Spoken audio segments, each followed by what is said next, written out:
Hala guys! Ayan, natapos na naman ang isang mainit na araw at dahil sa sobrang init ng panahon ay grabe, nagkikrave kami ngayon ng halo-halo at naisipan naming lumabas ng bahay.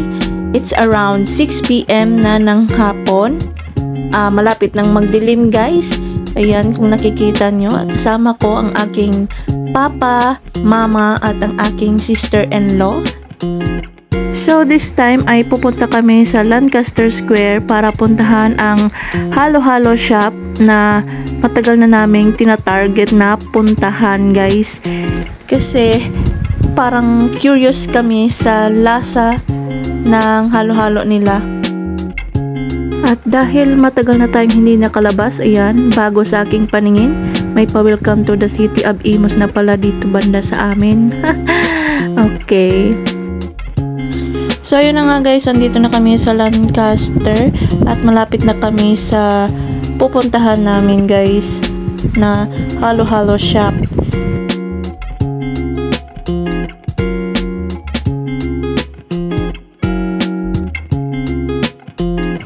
At so ayun na nga guys, at dahil nagkamali kaming napuntahang pwesto kasi akala namin nandito banda yung shop na yon, na yun pala ay nasa unahan pa pala ng square. So lalakarin pa namin siya. So habang hinahanap pa yung mismong shop nila ay nag-ikot-ikot muna kami dito at saka nag-picture-picture.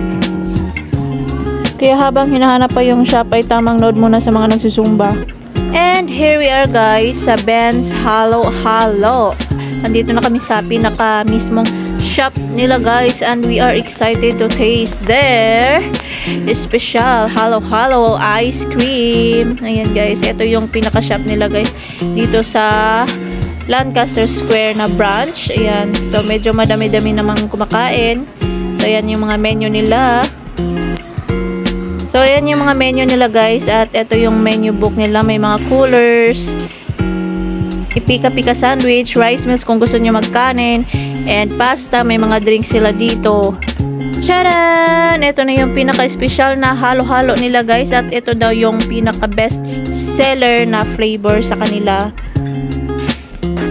So bago natin siyang tikman guys ay kailangan halo-haluin natin siya kasi nga diba halo-halo, char.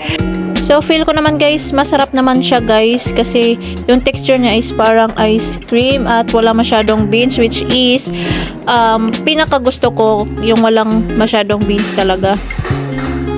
At dahil dinner na rin lang naman, nag-order na rin kami ng makakain, which is yung kay mama at kay ate is sandwich and kay papa naman ay batchoy at sa akin naman syempre rice at saka barbecue chicken. Masarap din yung chicken nila dito guys. Yan, so bon appetit! At ito naman yung after na namin kumain guys. Kitang-kita nyo, naubos na namin yung mga pinagkainan namin guys. At sobrang sarap, so good siya. So yun guys, pauwi na kami and huwag nyo napansinin ang aking mukha dahil chubby na ako dyan.